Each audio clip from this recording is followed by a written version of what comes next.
كل رياضي عنده ملعب.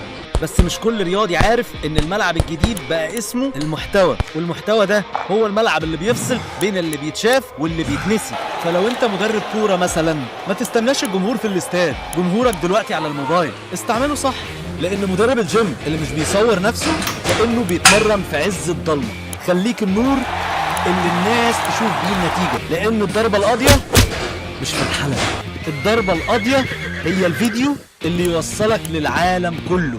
حتى الناس اللي بتحب تتكلم عن الماتشات او بتعلق على اللقطات وتقصرها وتعمل منها فيديوهات، او اي حد بيمارس اي رياضة معينة، اي مدرب، اي محلل، اي رياضي او حتى هاوي بيحب اللعبة يقدر يطلع للناس ويقدم محتوى عنها. مدربين الكورة، مدربين الجيم، وحتى مدربين اليوجا، كلهم ليهم جمهور بيستناه، بس محتاجين يعرفوا ازاي يتواصلوا معاهم بشكل مظبوط.